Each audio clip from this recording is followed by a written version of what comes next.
Hello दोस्तों, एक बार फिर से आपका स्वागत है आज की हमारी नई कहानी में। आज की कहानी का शीर्षक है कफन। ये कहानी बहुत ही दुख भरी, बहुत ही इंटरेस्टिंग होने वाली है। इस कहानी को मुंशी प्रेमचंद के द्वारा लिखा गया है। तो चलिए कहानी को लास्ट तक देखना है। कहानी को स्टार्ट करते हैं। ये बात उस समय की है। झोपड़ी के द्वार पर बाप और बेटा दोनों एक बुझे हुए अलाव के सामने चुपचाप बैठे हुए हैं और अंदर बेटे की जबान बीबी बुधिया फिर सब वेदना में पछाड़ का रही थी। रह रहकर उसके मुंह से ऐसी दिल हिला देने वाली आवाज निकलती थी कि दोनों कलेजा थाम लेते थे। जाड़ों की रात थी, प्रकृति सन्नाटे में डूबी हुई, सारा गांव अंधकार में लय हो गया था। घेसू ने कहा, मालूम होता है बचेगी नहीं, सारा दिन दौड़ते हो गया, जा देख तो आ।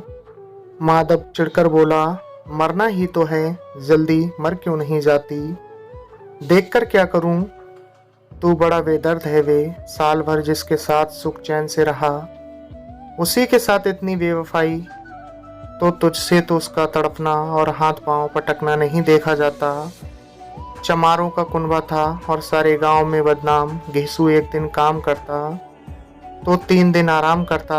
माधव इतना कामचोर था कि आधे घंटे काम करता तो घंटे भर चिलम पीता। इसलिए उन्हें कहीं मजदूरी नहीं मिलती। घर में मुट्ठी भर भी अनाज मौजूद हो तो उनसे देखा नहीं जाता और उनके लिए काम करने की कसम थी। जब 2-4 फाके हो जाते तो घेसू पेड़ पर चढ़कर लकड़ियां तोड़ लाता और माधव बाजार से बेच आता। और जब तक वह पैसे रहते दोनों इधर उधर मारे मारे फिरते। गांव में काम की कमी न थी। किसानों का गांव था, मेहनती आदमी के लिए 50 काम थे, मगर इन दोनों को उसी वक्त बुलाते जब 2 आदमियों से एक का काम पाकर भी संतोष कर लेने के सिवा और कोई चारा न होता। अगर दोनों साधु होते तो उन्हें संतोष और धैर्य के लिए संयम और नियम की बिल्कुल जरूरत न होती। यह तो इनकी प्रकृति थी। विचित्र जीवन था इनका। घर में मिट्टी के 2-4 बर्तन के सिवा कोई संपत्ति नहीं। फटे चिथड़ों से अपनी नग्नता को ढाके हुए जिए जा रहे थे। संसार की चिंताओं से मुक्त, कर्ज से लदे हुए, गालियां भी खाते, मार भी खाते, मगर कोई गम नहीं। दिन इतने की वसूलने की बिल्कुल आशा न रहने पर भी लोग इन्हें कुछ न कुछ कर्ज दे देते। मटर आलू की फसल में दूसरों के खेतों से मटर या आलू उखाड़ लाते और भून भान कर खा लेते, या 10-5 ऊख उखाड़ लाते और रात को चूसते। घेसू ने इसी आकाश वृत्ति से 60 साल की उम्र काट दी और माधव भी सपूत बेटे की तरह बाप ही के पद चिन्हों पर चल रहा था, बल्कि उसका नाम और भी उजागर कर रहा था। इस वक्त भी दोनों अलाव के सामने बैठकर आलू भून रहे थे, जो कि किसी खेत से खुद लाए थे। घिसू की स्त्री का तो बहुत दिन हुए देहांत हो गया था।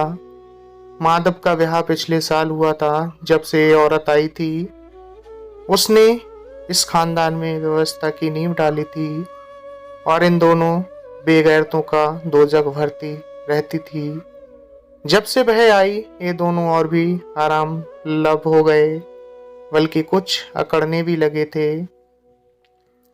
कोई कार्य करने को बुलाता तो मना कर देते और दुगनी मजदूरी मांगते। वहीं औरत आज पर सब वेदना से मर रही थी और ये दोनों इसी इंतजार में थे कि वह मर जाए तो आराम से सोने को मिले। घेसू ने आलू निकालकर छीलते हुए कहा, जाकर देख तो क्या दशा है उसकी। चुड़ैल का फिसाद होगा और क्या, यहाँ तो ओझा भी 1 रुपया मांगता है। माधव को बहता कि वह कोठरी में गया तो घीसू आलूओं का बड़ा भाग साफ कर देगा। बोला, मुझे वहां जाते डर लगता है। डर किस बात का है, मैं तो यहाँ हूँ ही। तो तुम ही जाकर देखो ना। मेरी औरत जब मरी थी तो मैं 3 दिन तक उसके पास से हिला तक नहीं, और फिर मुझसे लजाएगी कि नहीं। जिसका कभी मुंह नहीं देखा, आज उसका उखड़ा हुआ बदन देखूं। उसे तन की सुध भी तो ना होगी। मुझे देख लेगी तो खुलकर हाथ पांव भी ना पटक सकेगी। मैं सोचता हूँ कि कोई बाल बच्चा हुआ तो क्या होगा। सोंठ गुड़ तेल कुछ भी तो नहीं है घर में। सब कुछ आ जाएगा, ईश्वर दे तो। जो लोग अभी एक पैसा नहीं दे रहे हैं वे ही कल बुलाकर रुपए देंगे। मेरे 9 लड़के हुए, घर में कभी कुछ ना था, मगर ईश्वर ने किसी न किसी तरह बेड़ा पार ही लगाया। जिस समाज में रात दिन मेहनत करने वालों की हालत उनकी हालत से कुछ बहुत अच्छी ना थी, और किसानों के मुकाबले में वे लोग जो किसानों की दुर्बलताओं से लाभ उठाना चाहते थे कहीं ज़्यादा संपन्न थे, वहाँ इस तरह की मनोवृत्ति का पैदा हो जाना कोई अचरज की बात ना थी। हम तो कहेंगे घीसू किसानों से कहीं ज़्यादा विचारवान था, और किसानों के विचार शून्य समूह में शामिल होने के बदले बैठकबाजों की कुत्सित मंडली में जा मिला था। हाँ, उसमें ये शक्ति न थी कि बैठकबाजों के नियम और नीति का पालन करता, इसलिए जहाँ उसकी मंडली के और लोग गांव के सरगना और मुखिया बने हुए थे उस पर सारा गांव उंगली उठाता था। फिर भी उसे यह तस्कीन तो थी ही कि अगर वह फटे हाल है तो कम से कम उसे किसानों की जी तोड़ मेहनत तो नहीं करनी पड़ेगी, और उसकी सरलता और निहिरता से दूसरे लोग बेजा फ़ायदा तो नहीं उठाते। दोनों आलू निकाल निकाल कर जलते जलते खाने लगे। कल से कुछ नहीं खाया था, इतना सब्र ना था कि ठंडा हो जाने दें। कई बार दोनों की जवानें जल गईं। छिल जाने पर आलू का बाहरी हिस्सा जवान हलक और तालू को जला देता था, और उस अंगारे को मुंह में रखने से ज़्यादा खैरियत इसी में थी कि वह अंदर पहुंच जाए। वहाँ से ठंडा करने के लिए काफ़ी सामान थे, इसलिए दोनों जल्द जल्द निकल जाते। हालांकि इस कोशिश में उनकी आंखों से आंसू निकल आते। घीसी को उस वक्त ठाकुर की बारात याद आई जिसमें 20 साल पहले वह गया था। उस दावत में उसे जो तृप्ति मिली थी वह उसके जीवन में एक याद रखने लायक बात थी, और आज भी उसकी याद ताज़ी थी। बोला वह भोज नहीं भूलता।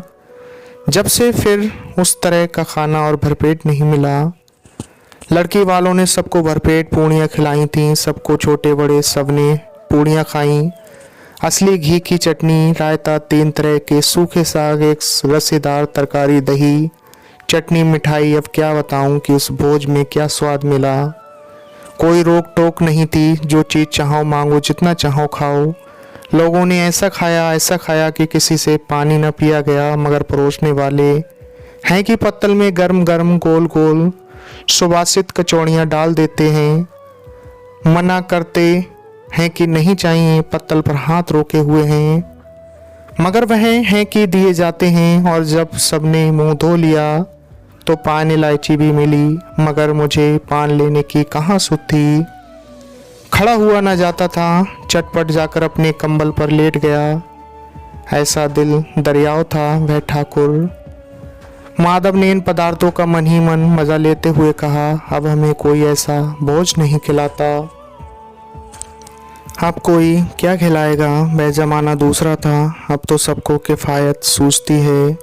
शादी ब्याह में मत खर्च करो, क्रियाकर्म में मत खर्च करो, पूछो गरीबों का माल बटोर बटोर कर कहाँ रखोगे।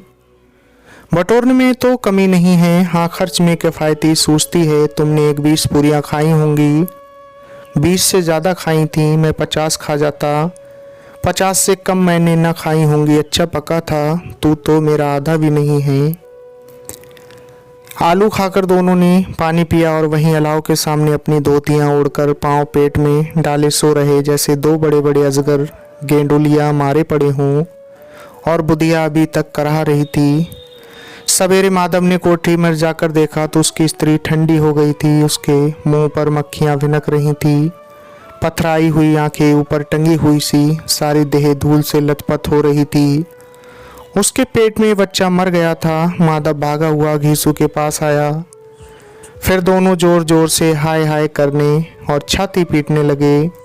पड़ोस वालों ने सब रोना धोना सुना तो दौड़े हुए आए और पुरानी मर्यादा के अनुसार इन अभागों को समझाने लगे, मगर ज़्यादा रोने पीटने का अवसर न था। कफन की और लकड़ी की फिक्र करनी थी। घर में तो पैसा इस तरह गायब था जैसे चील के घोंसले में मांस। बाप बेटे रोते हुए गांव के जमींदार के पास गए। वह इन दोनों की सूरत से नफरत करते थे, कई बार इन्हें अपने हाथों से पीट चुके थे। चोरी करने के लिए वादे पर काम पर न आने के लिए पूछा क्या है वे घिसुआ, रोता क्यों है? अब तो तू कहीं दिखलाई भी नहीं देता, मालूम होता है इस गांव में रहना नहीं चाहता। घीसू ने जमीन पर सिर रखकर आंखों में आंसू भरे हुए कहा, सरकार बड़ी विपत्ति में हूँ। माधव की घरवाली रात को गुजर गई, रात भर तड़पती रही सरकार।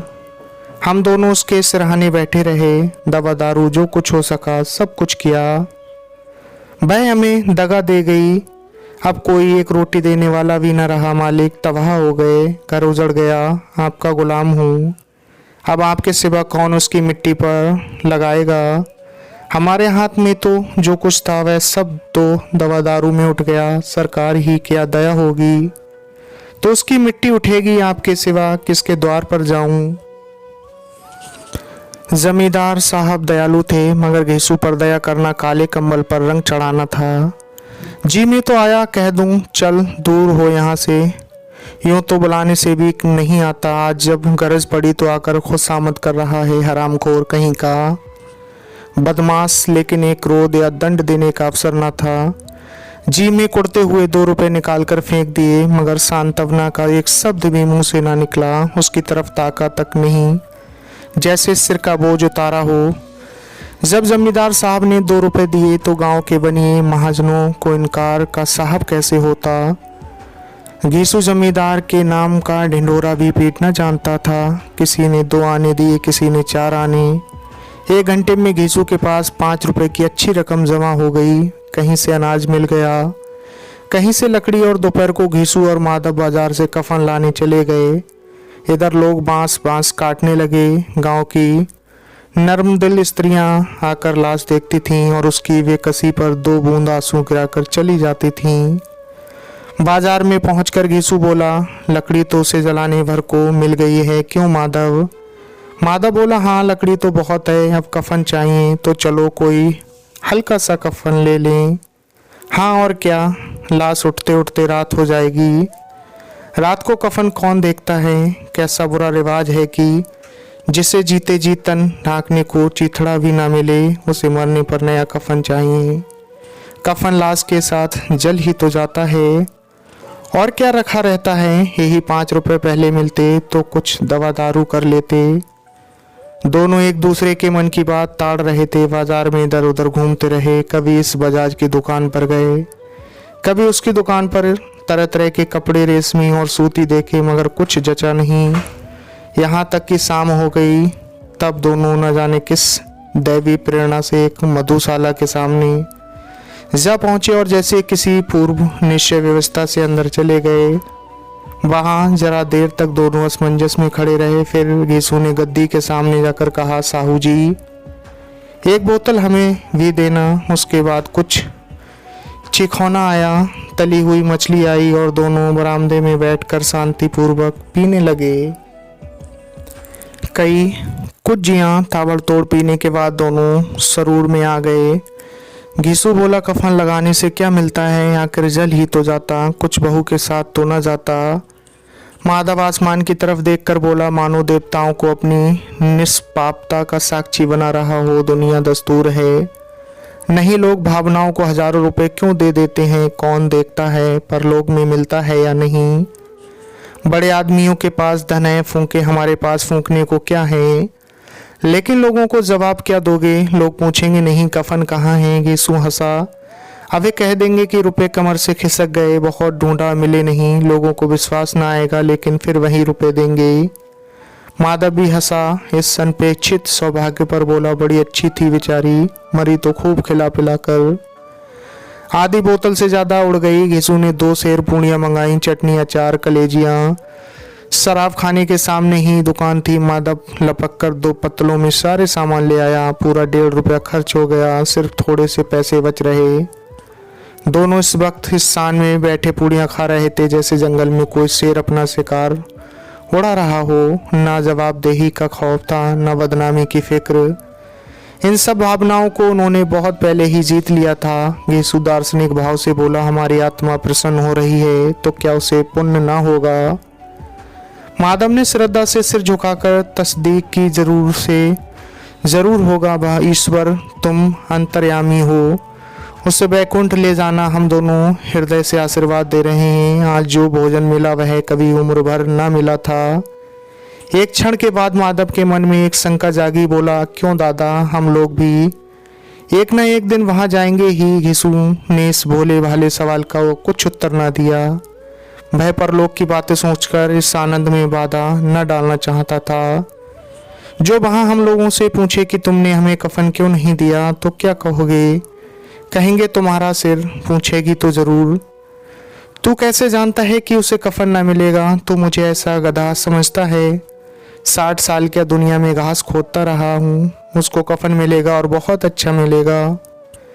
माधव को विश्वास न आया। बोला, कौन देगा? रुपए तो तुमने चट कर दिए। वह तो मुझसे पूछेगी, उसकी मांग में तो सिंदूर मैंने डाला था, कौन देता? बताते क्यों नहीं? वही लोग देंगे जिन्होंने अब की दिया। हाँ, अब की रुपए हमारे हाथ ना आएंगे। ज्यों ज्यों अंधेरा बढ़ता रहा और सितारों की चमक तेज होती थी, मधुशाला की रौनक भी बढ़ती जाती थी। कोई गाता था, कोई ढींग मारता था, कोई अपने संगी के गले लिपट जाता, कोई अपने दोस्त के मुंह में कुल्हड़ लगाए देता। वहाँ के वातावरण में सरूर था, हवा में नशा था। कितने तो यहाँ आकर एक चुल्लू में मस्त हो जाते। शराब से ज़्यादा यहाँ की हवा उन पर नशा करती। जीवन की बाधाएं यहाँ खींच लाती और कुछ देर के लिए ये भूल जाते थे कि वे जीते हैं या मरते, या न जीते हैं न मरते हैं। और ये दोनों बाप बेटे अब भी मजे ले लेकर चुस्कियां ले रहे थे। सबकी निगाहें इनकी ओर जमी हुई थीं। दोनों कितने भाग्य के वली हैं। पूरी बोतल बीच में है। भरपेट खाकर माधव ने बची हुई पूड़ियों का पत्तल उठाकर एक भिखारी को दे दिया, जो खड़ा इनकी ओर भूखी आंखों से देख रहा था और देने के गौरव, आनंद और उल्लास का अपने जीवन में पहली बार अनुभव किया। घीसू ने कहा, ले जा, खूब खा और आशीर्वाद दे। जिसकी कमाई है वह तो मर गई, मगर तेरा आशीर्वाद उसे जरूर पहुंचेगा। रोए रोए से आशीर्वाद दो, बड़ी गाड़ी कमाई के पैसे हैं। माधव ने फिर आसमान की तरफ देखकर कहा, वह वैकुंठ में जाएगी दादा, वैकुंठ की रानी बनेगी। घीसू खड़ा हो गया और जैसे उल्लास की लहरों में तैरता हुआ बोला, हाँ बेटा, वैकुंठ में जाएगी। किसी को सताया नहीं, किसी को दबाया नहीं। मरते मरते हमारी जिंदगी की सबसे बड़ी लालसा पूरी कर गई। वह ना वैकुंठ जाएगी तो क्या ये मोटे मोटे लोग जाएंगे, जो गरीबों को दोनों हाथों से लूटते हैं और अपने पाप को धोने के लिए गंगा में नहाते हैं और मंदिरों में जल चढ़ाते हैं। श्रद्धालुता का ये रंग तुरंत ही बदल गया। अस्थिरता नशे की खासियत है। दुख और निराशा का दौर हुआ। माधव बोला, मगर दादा, बेचारी ने जिंदगी में बड़ा दुख भोगा। कितना दुख झेलकर मरी। मैं आंखों पर हाथ रखकर रोने लगा, चीखें मार मार कर। घीसू ने समझाया, क्यों रोता है बेटा, खुश हो कि वह माया जाल से मुक्त हो गई, जंजाल से छूट गई। बड़ी भाग्यवान थी जो इतनी जल्द माया मोह के बंधन तोड़ दिए। और दोनों खड़े होकर गाने लगे, ठगनी क्यों नैना झमकावे ठगनी। पियकड़ों की आंखें इनकी ओर लगी हुई थीं और ये दोनों अपने दिल में मस्त गाते जाते थे। फिर दोनों नाचने लगे, उछलने लगे, कूदने लगे, गिरे भी, मटके भी, भाव भी बताए, अभिनय भी किए और आखिर नशे में मदमस्त होकर वहीं गिर पड़े। तो दोस्तों, बस इतनी सी थी ये कहानी आपको कैसी लगी कमेंट्स बॉक्स में ज़रूर अपनी राय साझा करें। और दोस्तों, अगर आप हमारे चैनल पर नए हो तो चैनल को भी सब्सक्राइब कर दें और बेल आइकन के बटन को प्रेस कर दें ताकि अगली कहानी आप तक पहुंचे सबसे पहले। अगर आपके पास भी कोई कहानी है तो हमारे साथ ज़रूर शेयर करें। कहानी अच्छी लगी तो उसको हम अपने चैनल पर प्रस्तुत करेंगे। मिलते हैं फिर अगली वीडियो में एक नई कहानी लेकर। आपने अपना कीमती वक्त दिया, तब तक के लिए धन्यवाद।